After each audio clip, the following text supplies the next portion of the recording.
Pada pagi ini kita bersama bertemu untuk bersama membahas Dhamma.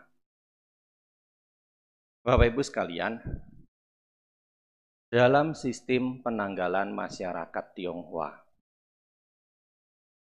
setiap tahun ada 12 simbol hewan, 12 simbol binatang yang digunakan untuk menandai tahun tersebut. 12 simbol itu kita kenal dengan sebutan Shio. Tahun yang lalu kelinci. Tahun ini kita memasuki tahun naga. Nah, Bapak Ibu sekalian, pertanyaannya, naga itu ada atau tidak? Naga itu mitos, legenda, atau dongeng?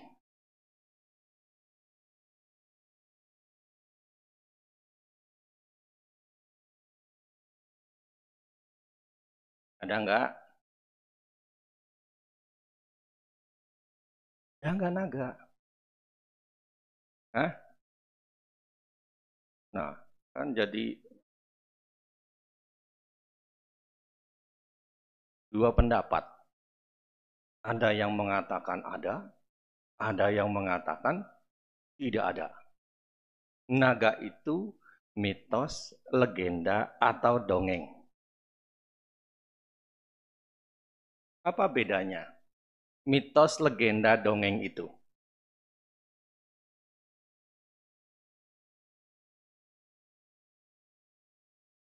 Ya, Bapak Ibu sekalian. Untuk pertanyaan pertama nanti akan kita ulas. Untuk pertanyaan kedua berikut akan dijelaskan. Dongeng adalah cerita, kisah yang memuat tentang hewan-hewan, tentang binatang-binatang yang sering digambarkan dalam kisah dongeng. Hewan-hewan tersebut memiliki kemampuan, keterampilan, keahlian, bahkan berbicara. Ya kan? Dulu sebelum berkembang media digital, ya kan? Ibu-ibu zaman old pasti sebelum anaknya tidur, biar bisa tidur, didongengin. Apa kisahnya? Yang banyak diceritakan adalah kisah kancil maling timun. Setiap malam anak-anak itu diceritain bagaimana kancil itu betapa cerdiknya bisa mencuri timun petani. Karena di konsep maling itu bisa lolos dari jeratan jebakan petani, hati-hati loh. Ntar anaknya dewasa jadi koruptor loh. Ya, itu bisa terjadi Bapak Ibu sekalian. Kenapa? Karena mindsetnya kita pola. Jadi maling itu harus licik. Jadi maling itu harus culas. Biar sukses. Ini makanya hati-hati.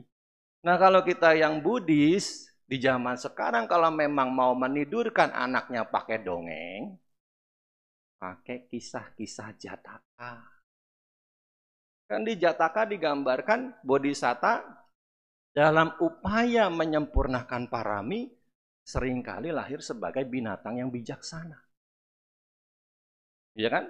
Termasuk jadi kancil, di kelinci, jadi gajah, jadi burung puyuh. Ya. Bahkan di Jataka itu ada kisah. Bodhisatta lahir sebagai rusa transformer.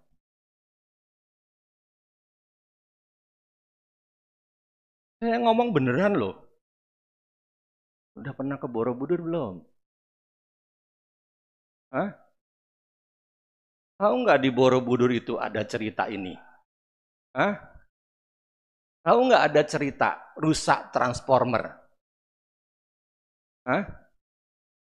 Karena nggak ngajak saya ke Borobudurnya. Ya, ada satu bagian relief di Borobudur itu di bagian Jatakamala. Kisah untayan kisah-kisah kelahiran itu digambarkan Bodhisatta lahir sebagai rusa berkaki 8. Makanya kenapa saya sebut rusa transformer. Ya, jadi kakinya itu nggak cuma ke bawah, tapi ke atas pun ada kakinya. Jadi kalau capek tinggal balik badan. Ya, itu ada. Sebentar lagi kan mungkin sudah punya planning rencana. Wah, ITC, Asada. Anda berangkat nggak dari sini? Hah? Anda berangkat nggak? Ya. Jadi kalau bisa punya kesempatan cari cerita namanya Saraba Jataka. Kisah di mana Bodhisatta lahir sebagai rusa berkaki 8. Ya, inilah apa? Uniknya umat Buddha, nggak memahami kitab suci.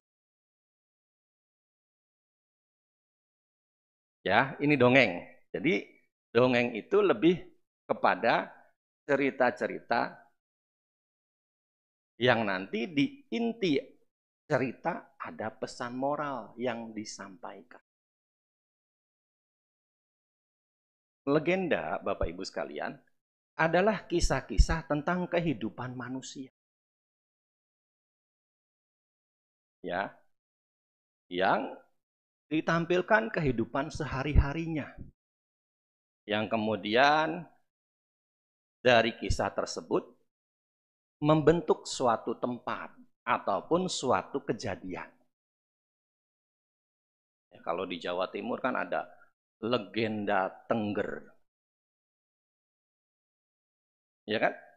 Kenapa kok namanya suku Tengger? Legenda Gunung Batok.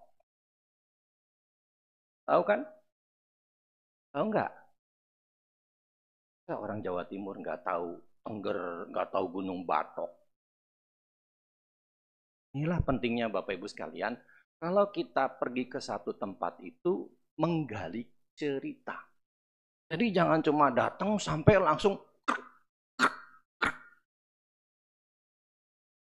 Kenapa? Nanti ketika kita pulang kan kita bisa menceritakan. Kembali kepada yang lain. Untuk apa? Menarik minat mereka. Oh, ternyata di Indonesia juga banyak tempat-tempat bagus yang bisa jadi spot foto, yang ketika dimasukkan ke media sosial itu punya nilai. Ya, ini jangan cuma datang, cari ceritanya. Kenapa? Karena menarik. Untuk apa? Ceritakan kembali.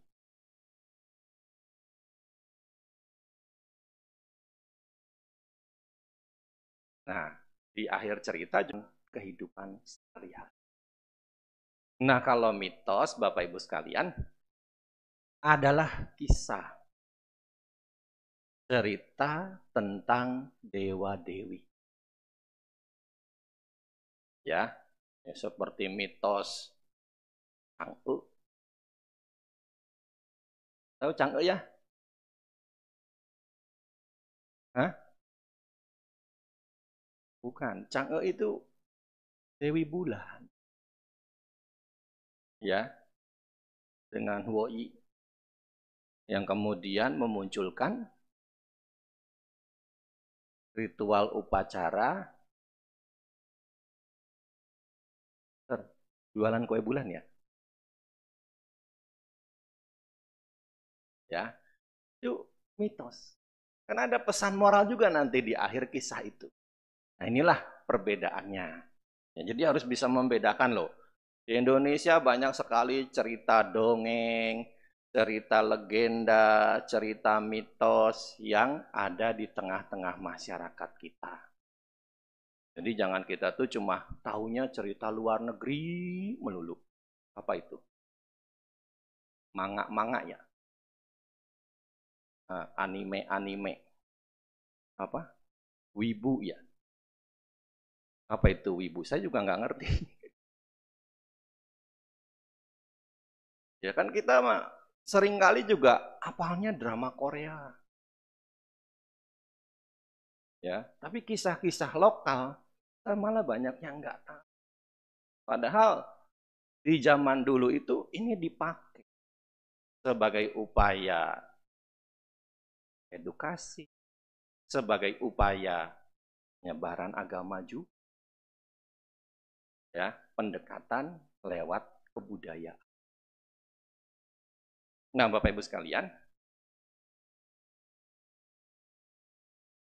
kisah tentang naga itu tidak cuma berkembang di Asia Timur. Kisah tentang naga itu juga berkembang dan beredar sampai ke Eropa. Bule-bule itu punya legenda, cerita tentang naga.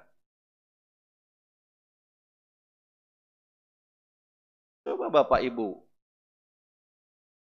lihat, perhatikan. Film-film klasik dari Eropa. Kan ada figur-figur naga yang ditampilkan.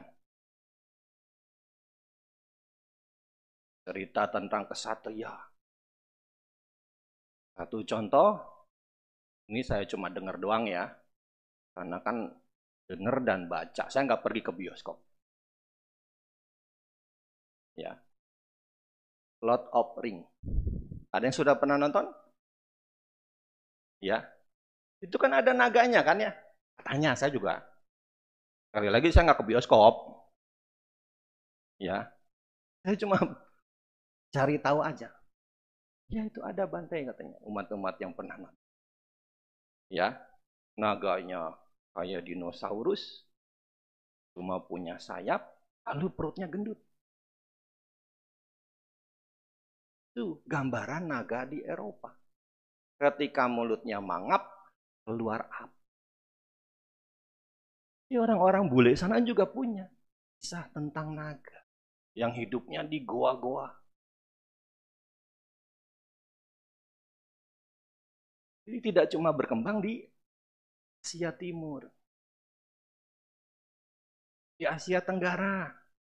Ya, kalau kita ke Kamboja, kan banyak bangunan-bangunan kuno di Kamboja dijaga naga. Demikian pula kalau kita ke Thailand ataupun negara Asia Tenggara lain. Termasuk juga di Asia Selatan, di India, di Sri Lanka. Ya, kita tampilkan figur-figur naga. Nah, lebih-lebih di negara kita. Hampir di setiap kepulauan Nusantara itu mereka punya cerita tentang naga ini. Ada orang Kalimantan Timur, IKN. Dan kalau kita pergi ke Tenggarong, di tengah Sungai Mahakam kan ada pulau itu. Di situ kan ada kisah legenda tentang naga. Putri Junjung Bui. Pernah baca ceritanya? Hah? Baca aja ya sendiri. Kalau saya cerita di sini lama lagi nanti. Nggak kelar jam 11. Ya. Putri Junjung Bui dengan Bung Mangkurat. Ya, di Sumatera. Dalam budaya masyarakat di Sumatera, cerita tentang naga pun ada. Di Bali, termasuk kita yang ada di Pulau Jawa.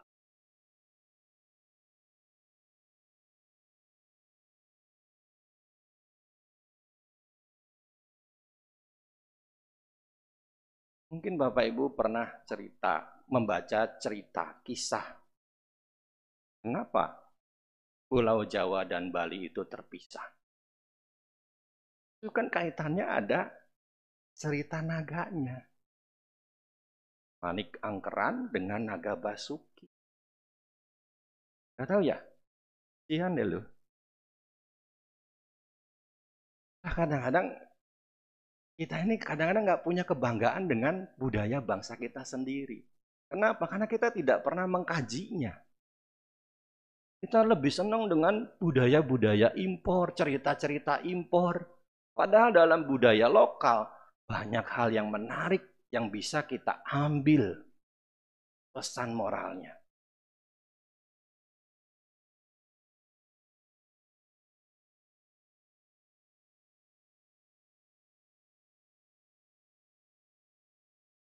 Nah, Bapak Ibu sekalian, di Jawa Timur juga ada kisah naga lainnya. Ada yang sudah pernah ke Ponorogo? Ke Telaga Ngebel? Belum. Nah, saya juga belum. Tapi kalau kita baca latar belakang bagaimana kisah ini, Telaga Ngebel itu terjadi, itu berkaitan dengan cerita naga juga. Ada yang sudah pernah ke Ambarawa? Belum juga. Nggak pernah jalan-jalan emang.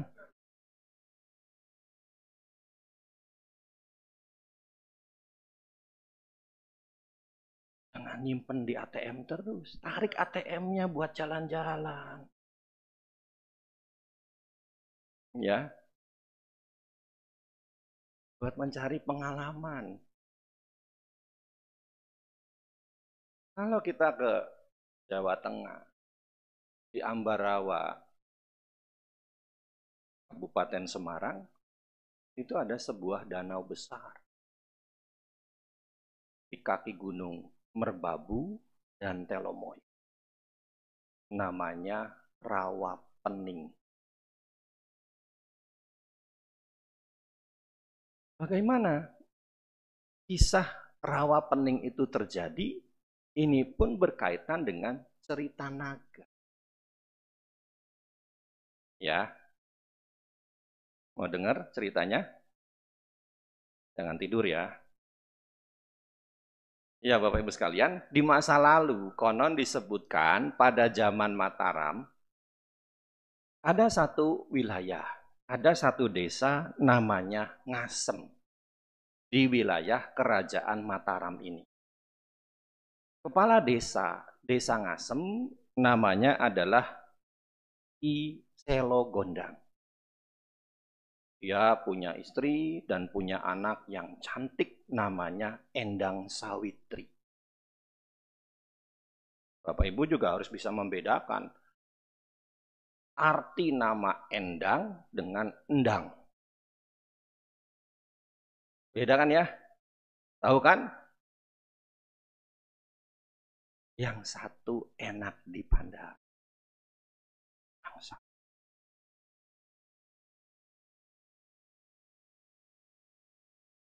satu bola enak ditendang. Ya, itu. Nah, kebudayaan di desa itu kan berkembang. Dari zaman dulu sampai zaman sekarang, terkadang mereka ada ritual upacara bersih desa. Merti desa. Sampai sekarang kan masih ada itu. Coba kalau Bapak Ibu pergi ke desa-desa. Dalam setiap tahunan mereka pasti melakukan ritual bersih desa. Di desa Ngasem akan diadakan ritual bersih desa ini. Tapi pada saat itu ada satu alat upacara yang kurang. Apa alatnya? Alatnya adalah sebuah tombak. Harus juga ada dalam ritual upacara itu. Nah, Ki Sela Gondang ini punya teman yang memiliki tombak yang dimaksud. Temannya bernama Ki Salokantara. Komunikasi, mau pinjem, kasih. Endang Sawitri ditugaskan untuk ngambil tombak itu ke Ki Salokantara. Sampai tombaknya diserahkan kepada Endang Sawitri, diwanti-wanti. Tombak ini harus dipegang. Nggak boleh dipangku dalam perjalanan pulang. Ya, pakai kereta kuda. Nggak boleh dipangku, harus dipegang. Nah, karena perjalanan jauh, Endang Sawitri kan lelah, capek. Ya sama kalau kita udah naik mobil kan, kena AC pasti langsung matanya kiep-kiep.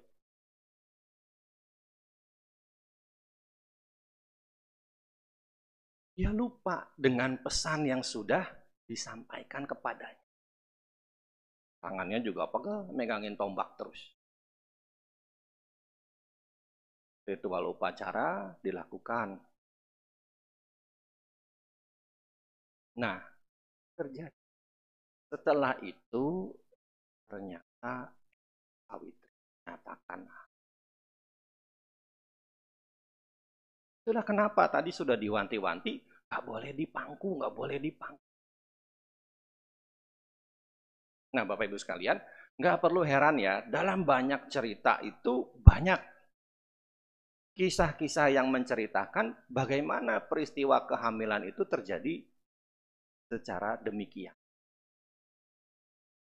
Ya, coba kalau kita baca Dewi Mahamaya, ketika dinyatakan hamil Pangeran Siddhartha, itu kan telah melatih selama waktu. Ya. Dan secara usia pun sebenarnya sudah di atas 40. Di dalam Sama Jataka pun demikian. Bodhisatta lahir dengan memiliki orang tua yang matanya buta, tidak bisa melihat.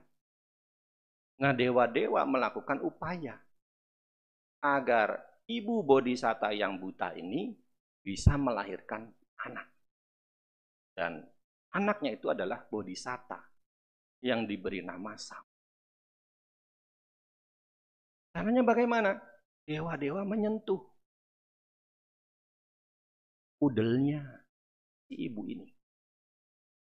Ya, keluarga buta ini pun akhirnya memiliki seorang putra yang merawat mereka. Nanti lengkap kisahnya bisa dicari Sama Jataka. Ya, jadi nggak usah heran. Kok bisa ya? Kok bisa ya? Nah, dicari. Ya. Nah, Bapak Ibu sekalian, Ki Selo Gondang menuntut tanggung jawab kepada Ki Salokantara untuk menikahi Endang Sawitri. Padahal Ki Salokantara ini merasa tidak melakukan apa-apa.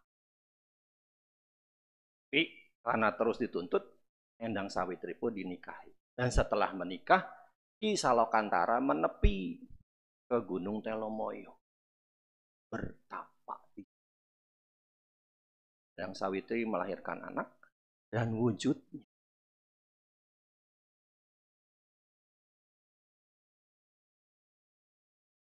anak itu berwujud ular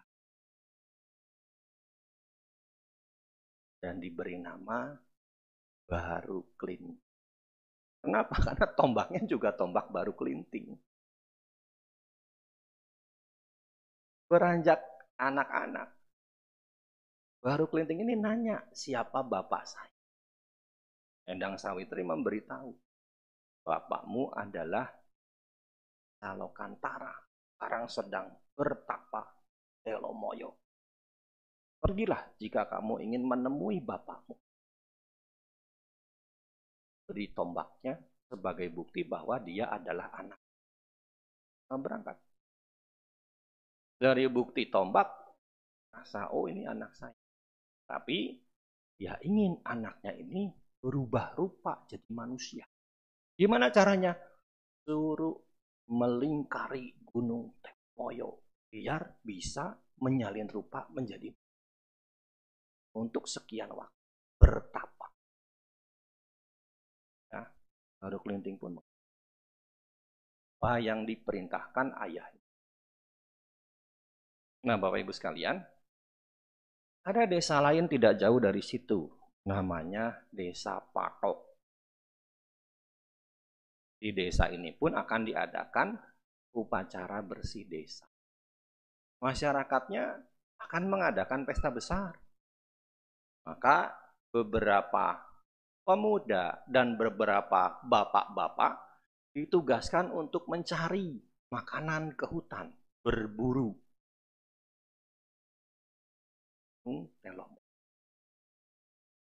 Sekian lama mereka berburu, mereka tidak mendapatkan binatang buruan.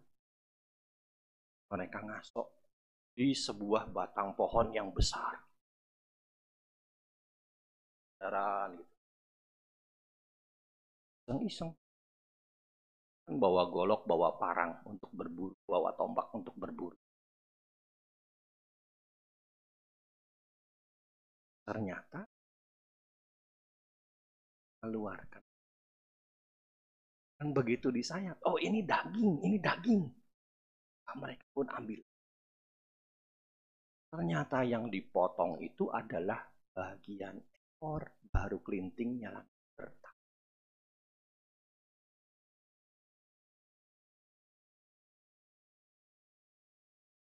Tegang apa ngantuk nih?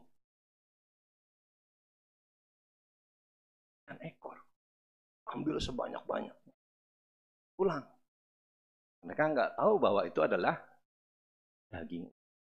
Nah, ketika pesta berlangsung, ada seorang anak kecil yang kecil. Dengan jalan tertati-tati mendekati perkampungan desa Patok. Minta makan karena lapar dan haus.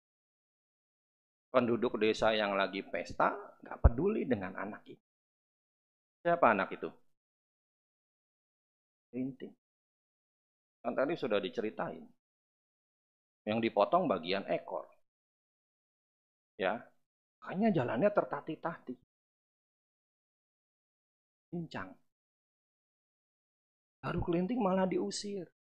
Dicaci maki. Gak dikasih makan dan minum. Padahal mereka banyak makanan, mereka banyak minuman. Karena tidak mendapat makan dan minum, bahkan baru kelinting pun sampai diusir. Dia berjalan keluar desa. Nah, di tepi desa ada seorang ibu tua namanya Nyai Latung. Baru kelinting mengetuk pintu rumah Nyai Latung.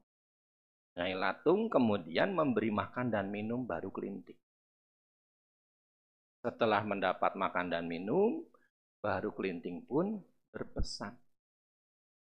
Nek, kalau seandainya nanti nenek mendengar suara kentongan di talu-talu, nenek naiklah ke lesung ini. Tahu lesung ya? Zaman dulu belum ada penggilingan padi. Ya, masyarakat zaman dulu tuh menggunakan batang kayu yang dilubangi untuk numbuk beras. Numbuk padi. Biar bisa jadi beras. Naiklah ke lesung ini. Ingat pesan saya ya, Nek. Nanti kalau dari desa ada suara kentongan di talu-talu, nenek naik ke lesung ini. Selamatkan diri nenek. Baru kelinting pun kemudian pamit. Kemana dia?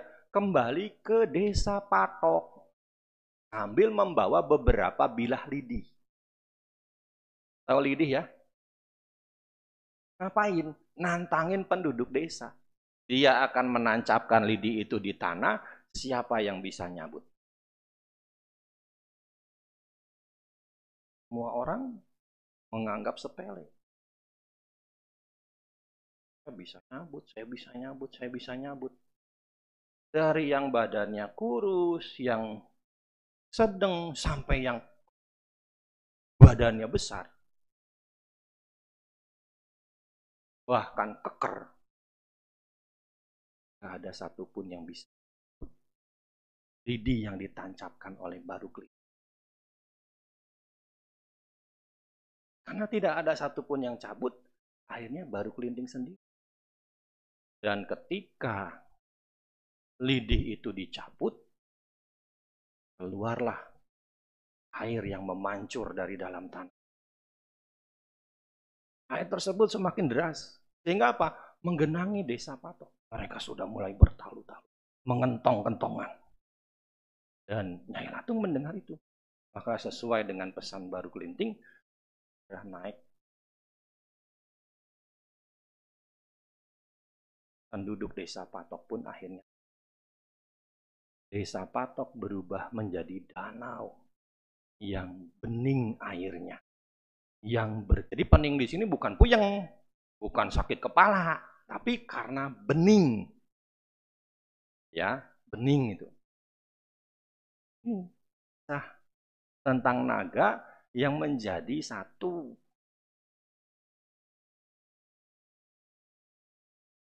Kisah terjadinya sebuah tempat. Ada pesan moralnya nggak kalau kita tangkap? Ada nggak? Dengan serakah, dengan sombong, ya kan? Pesan moralnya yang bisa kita tangkap. Terlepas dari kisahnya benar atau enggak, tempat peristiwanya ada. Ya kan? Pesan moralnya itu yang paling penting buat kita yang hidup. Bahwa hidup itu tidak boleh sombong, tidak boleh tinggi hati, tidak boleh pelit. Ya, kan bisa menjadi sumber celaka. Ya, itu dari kebudayaan masyarakat. Nah, kita akan melihatnya dari sisi agama Buddha. Naga itu ada atau tidak? Jadi tadi saya sudah jelaskan tuh. Dari budaya-budaya masyarakat, baik di Asia, di Eropa, mereka meyakini naga itu ada. Ya, nah sekarang dari agama Buddha, naga itu ada enggak? Bapak Ibu sekalian, dalam agama Buddha, alam surga ada berapa? Berapa? Yakin? Hah? Yakin? Ada berapa alam surga dalam agama Buddha? Hah?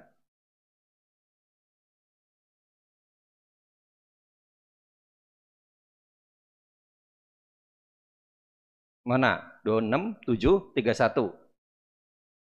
Ya, 26 alam surga. 26 ini dibagi menjadi 3. Surga biasa, surga menengah, surga yang lebih tinggi. Surga biasa ada 6, surga menengah ada 16, surga yang lebih tinggi ada 4. Surga biasa bisa didapat dari melati dana dan sila. Surga yang menengah bisa didapat dari melati dana sila bawana, bawananya yang mengarah pada rupa jana. Surga yang lebih tinggi bisa didapat dari melati dana sila bawana, bawananya yang arupa jana objeknya. Ya, jadi kadang-kadang kamu pengen jadi Brahma, bisa, meditasi aja. Ya harus ditopang sama dana dan sila juga, nggak cuma meditasi doang. Kalau sering meditasi tapi sering melanggar sila, ya nggak ada perkembangan kemajuan batin, lambat. Kalau sering meditasi pakai objeknya rupa jana, arupa jana, tapi medit, gimana batinnya mau berkembang? Orang medit.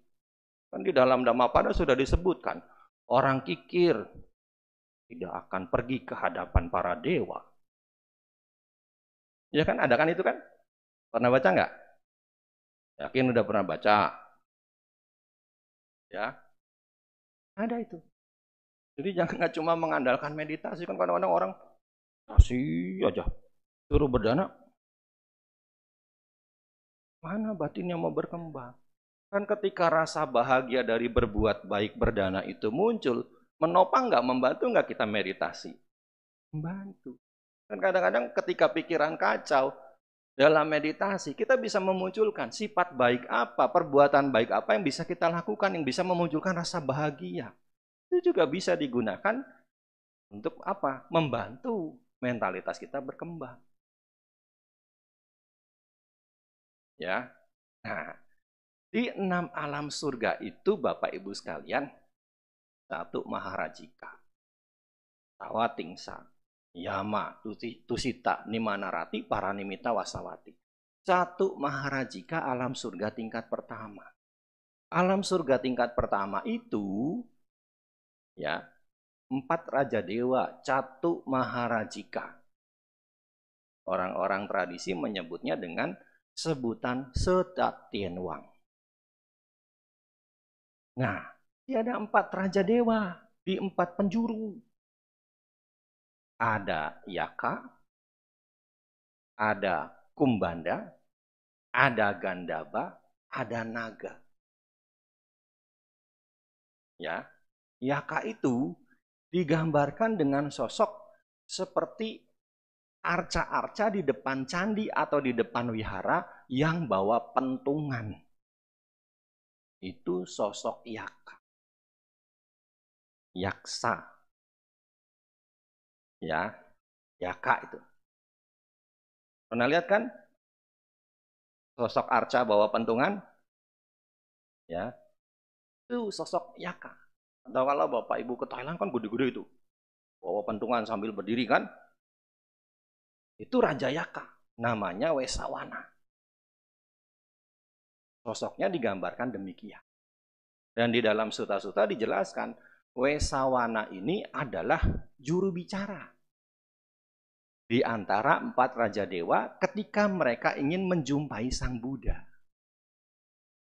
Jadi Wesawana yang menjadi penyampai pesan kepada Sang Buddha. Ya. Nah, kemudian ada Kumbanda. Ada Gandaba. Gandaba itu pemusik surgawi. Mungkin kalau Bapak Ibu pergi ke kelenteng-kelenteng, ada di luar, di depan pintu, itu ada dewa yang bawa gitar. Itu sosok Gandaba. 1 dari 4 raja dewa. Ya. 1 dari 4 raja dewa.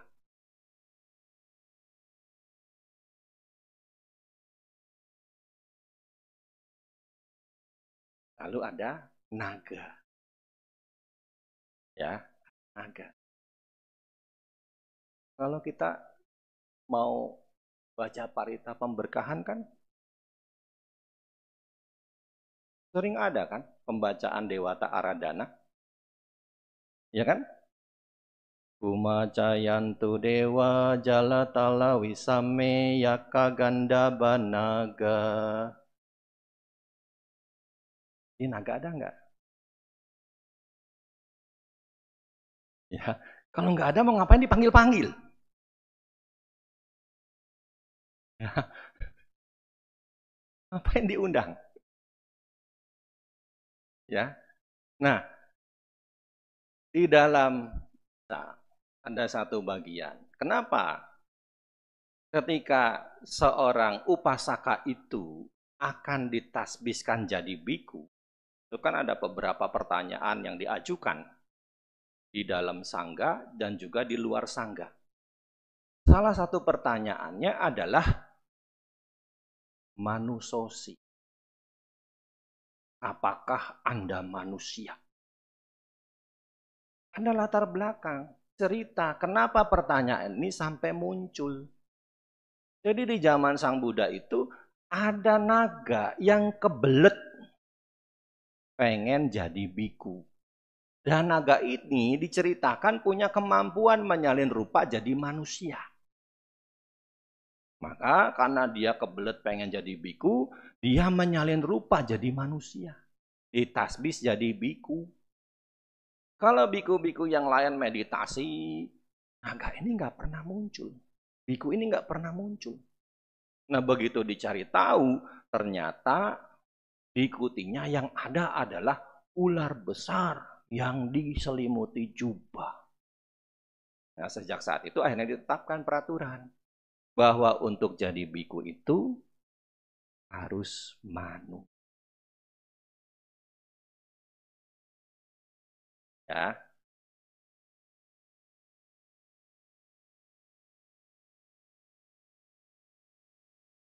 Di dalam Samyutta Nikaya ada 56 samyutta. Dari 56 itu ada satu samyutta yang isinya adalah memiliki judul Naga Samyutta. Naga Samyutta ini, Bapak Ibu sekalian, kalau kita baca, rata-rata sutta-suttanya menjelaskan bahwa sesuatu yang besar itu bisa disebut sebagai naga. Bapak Ibu lihat, apa yang gede-gede? Pohon yang besar. Itu bisa disebut sebagai naga. Ya, bukan cuma secara penampilan saja, tetapi dari sisi keagungan gitu. Kan kalau kita lihat pohon gede kan pasti ditanam dari tahun berapa ini. Kan demikian kan? Di dalam Naga Samyutta juga disebutkan, kalau kita lihat orang yang badannya gede, keker, juga bisa disebut naga. Ini sesuatu yang besar, kalau kita merujuk Naga Samyutta, itu bisa disebut. Bapak Ibu punya Dhammapada? Kitab suci Dhammapada? Punya. Ada berapa bab di Dhammapada?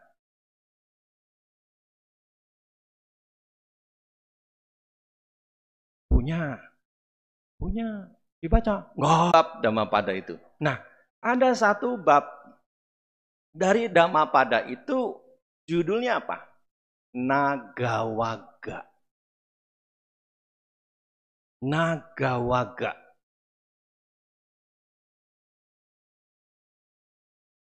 Pernah baca kan ya minimal? Ya, bab judulnya itu Nagawaga. Isinya apa? Gajah. Bab tentang gajah. Di gajah itu dalam bahasa Pali disebut naga. Ya, kenapa? Sesuatu yang gede. Sesuatu yang gede. Biasa ada pembacaan Dhammapada. Ada nggak? Nggak ada. Ya, nanti bisa dilihat di kitab suci Dhammapada. Nagawaga. Ya. Nah, di dalam Wamika Sutta juga, Wamika Sutta itu satu sutta yang ada di Majjhima Nikaya. Di situ ada penyebutan. Ya, jadi sutta ini adalah sutta yang isinya tentang teka-teki. Sutta ini dibabarkan oleh Sang Buddha untuk menjawab pertanyaan yang diajukan oleh Bante Kumarakasapa. Karena dalam meditasinya, Bante Kumarakasapa ini didatangi sosok dewata. Yang mana dewata tersebut adalah sahabatnya dari zaman Buddha Kasapa. Jadi mereka sama-sama jadi biku. Nah, sahabatnya yang sekarang menjadi dewata ini mampu mencapai tingkat kesucian anagami di masa Buddha Kasapa. Jadi setelah kematiannya langsung lahir kembali di alam Sudawasa, alam khusus bagi para anagami. Nah, dalam upaya membantu agar Bante Kumarakasapa ini mencapai tingkat kesucian, dewata ini mendatangi Bante Kumarakasapa dalam meditasinya, memberi teka-teki. Nah, salah satu teka-tekinya di situ disebutkan, janganlah mengusik, janganlah mengganggu ular naga.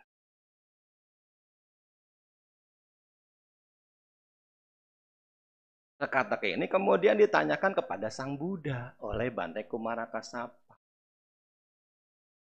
Ya, di situ ada beberapa pertanyaan sebenarnya teka-tekinya. Nanti lengkapnya silakan Bapak Ibu baca sendiri Wamika Sutta, Kitab Suci Majjhima Nikaya. Nah, Sang Buddha menjelaskan apa? Pemaknaan dari naga dalam Wamika Sutta ini.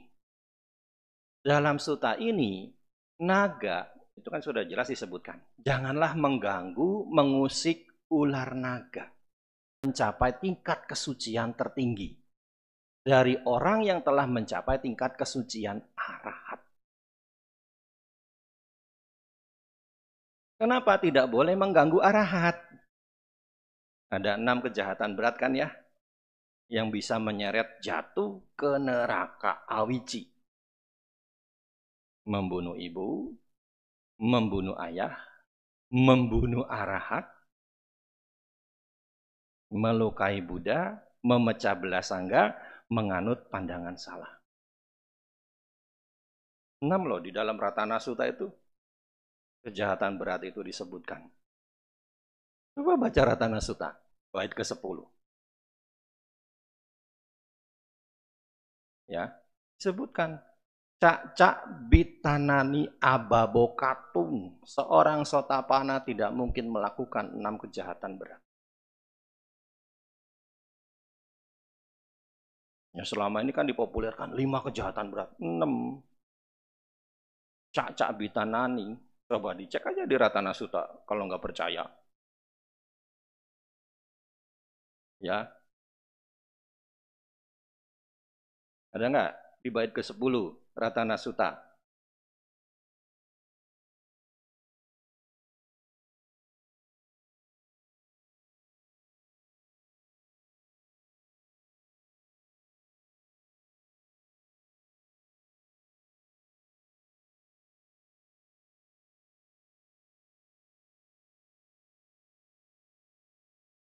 Ada.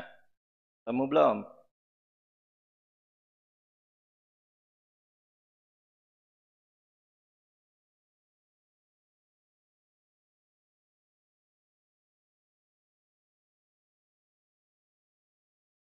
Lama amat. Ada nggak? Ada ya? 6 kejahatan berat toh? Cak bitanani ababokatung. Sahawasa dasana sampadaya. Raya sudah majahita bawanti. Sakaya diti wiciki canca. Sila batang wapi yadati kinci. Catuha payehi cak wipamuto. Cacak bitanani ababokatung.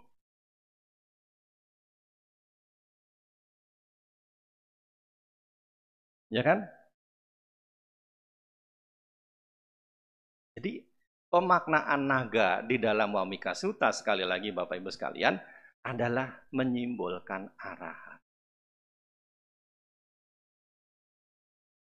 Naga Sutta adalah salah satu sutta yang ada pada kitab suci Anguttara Nikaya kelompok 6. Ya. Dalam sutta ini Sang Buddha menjelaskan bahwa pemaknaan naga di sini adalah sebagai gajah. Jadi saya sudah sebutin merujuk ke Dhammapada juga. Naga itu sama dengan gajah. Nah, pada masa lalu sistem pemerintahan adalah kerajaan. Umumnya kerajaan-kerajaan itu punya harta kekayaan.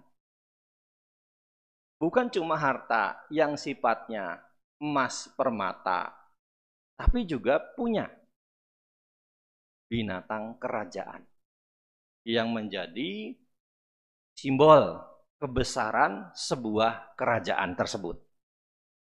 Salah satunya binatang yang sering dijadikan binatang kerajaan adalah dia menjadi tunggangan raja. Dia menjadi emblem kerajaan. Ya, logo kerajaan. Apalagi kalau gajah itu berwarna putih. Nah, kenapa gajah itu bisa terpilih menjadi gajah tunggangan raja? Kenapa gajah itu bisa terpilih menjadi gajah pelengkap raja? Kenapa gajah itu bisa terpilih menjadi gajah simbol kerajaan? Dan di dalam suta yang lain juga disebutkan, ketika seorang Raja Cakawati itu muncul, maka dia akan punya 7 kekayaan sebagai seorang Raja Cakawati. Punya permata-permata kerajaan, punya kuda-kuda kerajaan, punya penasehat-penasehat kerajaan, termasuk juga punya gajah kerajaan. Ya. Jadi kalau Bapak Ibu ke Borobudur, Bapak Ibu bisa lihat juga di Borobudur itu ada cerita relief yang menggambarkan bahwa Raja Cakawati itu punya 7 permata ini. Rata-ratana 7 permata Raja Cakawati. Yang kadang-kadang kalau orang yang nggak ngerti, ada satu bagian dari 7 permata itu yang digambarkan seperti piring terbang. Mereka menganggap, oh di zaman Borobudur sudah ada UFO. Padahal itu adalah simbol dari salah satu 7 permata seorang Raja Cakawati.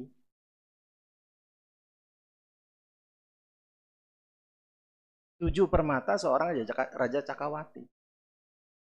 Ya, kadang-kadang saya juga suka lucu gitu. Orang menafsirkan interpretasinya tuh salah. Udah salah kadang-kadang kalau dikasih tahu ngotot gitu. Ya. Nah, Bapak Ibu sekalian, kenapa kok bisa dijadikan sebagai gajah kerajaan? Ya, ada 4 alasan. Kenapa gajah itu bisa dipilih menjadi gajah kerajaan, tunggangan raja, simbol kerajaan, dan sebagainya? Apa alasannya? Karena gajah itu adalah gajah yang mendengarkan. Jadi dia selalu menyimak instruksi-instruksi yang disampaikan pawangnya.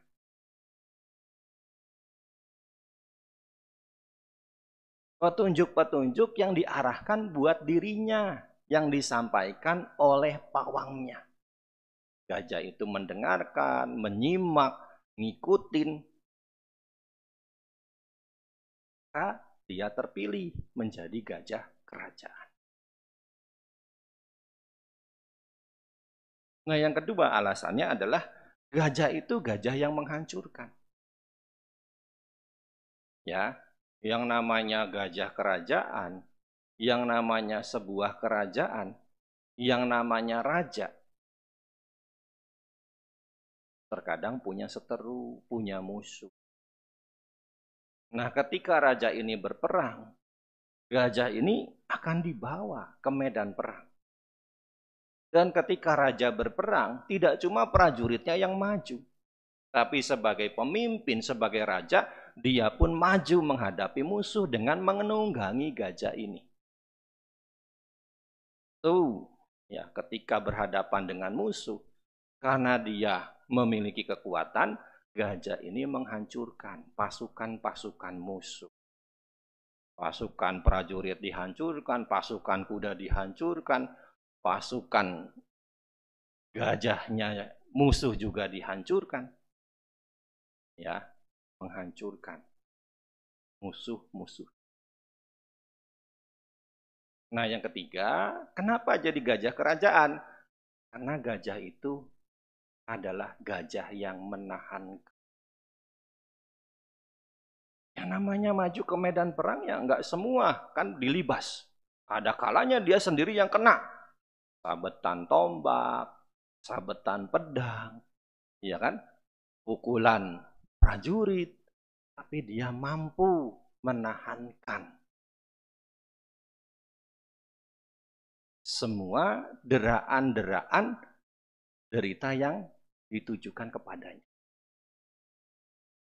Dan yang terakhir, yang keempat, gajah itu bisa menjadi gajah kerajaan karena gajah itu adalah gajah yang bepergian. Ya, jadi dia sudah terbiasa tuh. Paham medan, paham jalan. Nih, alasan kenapa seekor gajah itu bisa menjadi gajah kerajaan.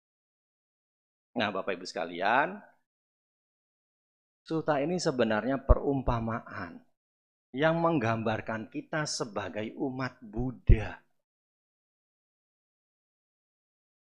Bila mana kita ingin menjadi umat Buddha yang unggulan, yang berkualitas seperti gajah kerajaan, kita harus punya 4 syarat itu. Ya. Jadi gajah yang mendengar.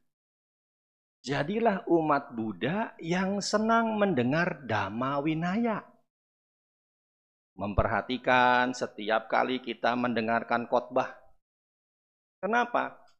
Agar wawasan pengetahuan kita tentang ajaran Sang Buddha bertambah. Agar pemahaman kita tentang ajaran Sang Buddha semakin berkembang.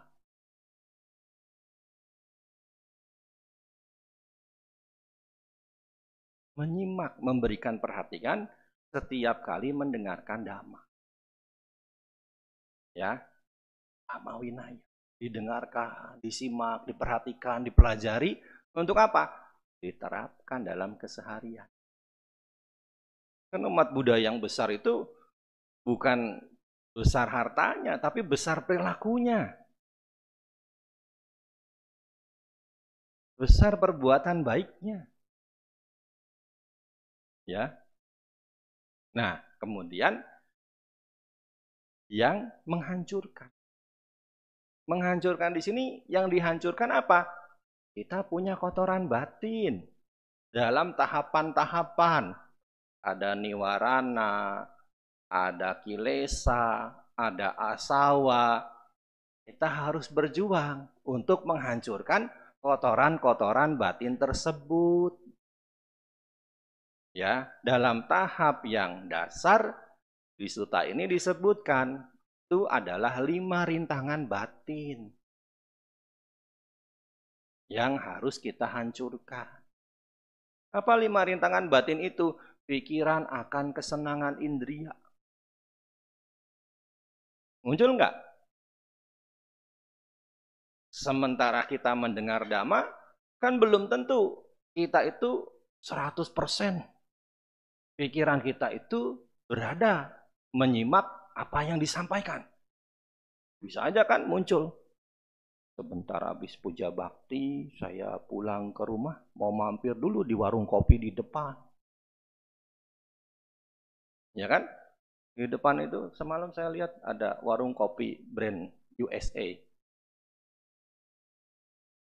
Ya.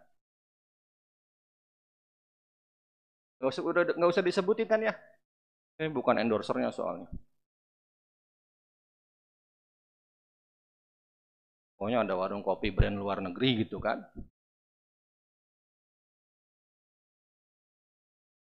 Ya. Pikiran kita ke sana, wah rasanya enak tuh. Apa? Kopi karamel misal. Langsung pikirannya berkembang terus. Wah nanti makannya sama terus keju. Ayo terus berkembang lagi. Nah, itu harus kita potong, harus kita cegah, jangan berkembang terus. Itu kan pikiran akan kesenangan indria. Sementara kita mendengar Dhamma, bentuk-bentuk pikiran kesenangan indria yang muncul, biar kita fokus mendengarkan Dhamma. Kemalasan, inamida, mungkin muncul. Mau berangkat ke wihara, lihat si jam wihara mulainya 9:30, 4:30, tarik selimut lagi. Jam 7 melek lagi, masih 2:30, tarik selimut lagi. Bablas jam 10 baru melek. Telat. Ya, dia harus punya semangat untuk mengalahkan kemalasan. Ya. Ragu-raguan juga harus disingkirkan. Ya, itu ada 5 semua, 5 rintangan batin dalam tahap awal. Termasuk nanti niat jahat. Ya kan, kita kan nggak luput dari itu kan? Ya, mungkin sementara Bapak Ibu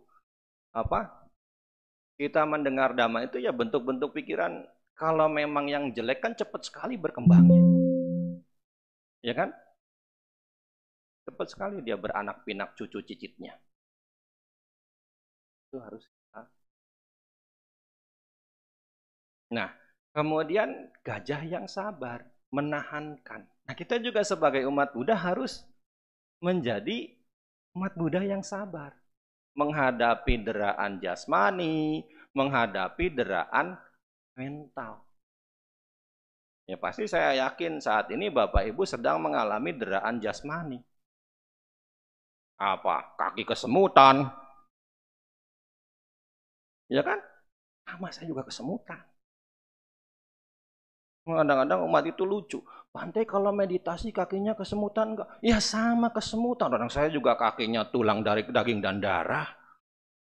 Ya, kaki saya kan masih tulang, daging dan darah kan, bukan kayu. Jadi itu gak usah ditanyakan Bapak Ibu sekalian kepada para biku. Bante kalau meditasi kok anteng gitu. Emang gak kesemutan? Pasti. Jangan dikira kakinya besi atau beton. Ya tetap, ya cuma kan sabar. Biku kan harus gak image, masa sebentar-sebentar kosak-kosek. Ya, bentuk kesabaran kan, deraan jasmani. Ya, panas, haus, kehujanan. Nah, lalu sabar juga menahan deraan mental. Kan nggak semua orang itu senang sama kita kan? Ya kan? Meskipun kita sudah baik, tanggapan orang lain kepada kita itu belum tentu baik.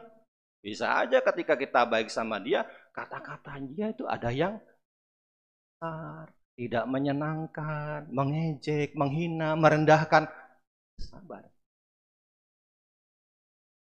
Ya, jadilah gajah yang sabar, menahankan. Jadilah umat Buddha yang sabar, menahankan, baik itu deraan fisik maupun deraan mental. Ya, kita baik aja masih ada yang ngomongin, apalagi kita tidak baik. Itulah resiko kita hidup di tengah-tengah manusia. Ya kan? Itu resiko hidup kita di tengah-tengah manusia. Yang ngomongin, ya wajar lah. Sang Buddha aja masih diomongin kok sama pertapa lain. Bahkan upaya disingkirkan juga sama pertapa lain. Ya kan? Dipitnah, cincang, manusia biasa. Yang penting, mengikuti petunjuk Sang Buddha, kita harus sabar menghadapi semua itu. Ya, nah kemudian jadi gajah yang pergi. Nah, demikian pula kita sebagai umat Buddha menjadi umat Buddha yang pergi.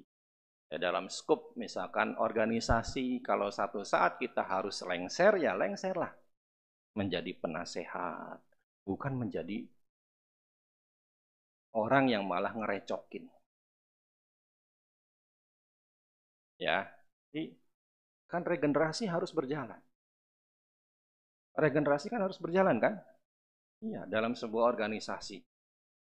Makanya kadang-kadang yang menyedihkan itu kadang-kadang orang sering ngomong, yang jadi pengurus, yang jadi ketua, yang jadi wakil, sekretaris, bendahara, nggak jauh-jauh dari 4L. Lu lagi. Jadi jangan sampai demikian. Ya waktunya sudah selesai, ya kita harus menyerahkan. Regenerasi harus berjalan. Jadi jangan mau terus tampil. Ya, saya mengenal Wihara Eka Dhammaloka ini dari buku-buku dulu. Papanya Bu Serli itu kan dulu sering bikin buku. Ya, makanya saya suka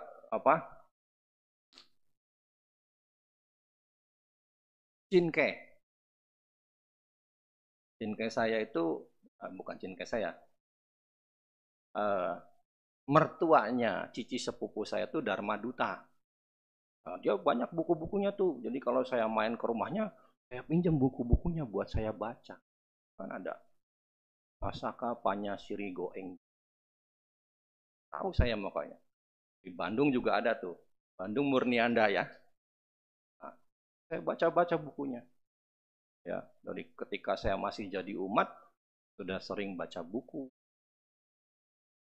Ya, dari situ jadi saya tahu, oh ada Wihara Eka Damaloka di Surabaya. Saya nggak pernah kebayang bisa sampai ke sini. Diundang ceramah di sini. Ya, pokoknya saya baca aja bukunya. Ya, ada buku cerita Mogalana ya. Ada nggak koleksinya Bu Seli? Harus disimpan itu. Ya, jadi jangan ya. Mungkin umat sini juga belum pernah ada yang baca ya buku cerita Mogalana itu.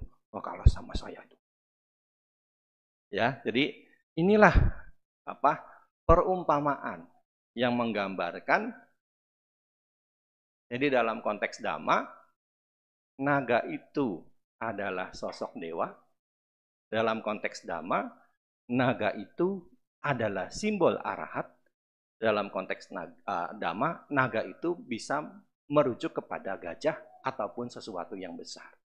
Dan naga itu juga bisa merujuk kepada kita sebagai umat Buddha yang memenuhi kriteria sebagai umat Buddha yang berwawasan Dhamma, sebagai umat Buddha yang gemar praktik Dhamma, menghancurkan kotoran batin, niwarana dalam hal ini, juga sebagai umat Buddha yang dan sebagai umat Buddha yang ya mau melepas itu kan ikhlas kan, sebagai umat Buddha yang ikhlas. Ya, semoga apa yang disampaikan menambah wawasan pengetahuan Bapak Ibu sekalian dan dapat dipraktikkan dalam keseharian. Sekian, terima kasih. Sampai sata bawang sitata, semoga semua makhluk hidup berbahagia.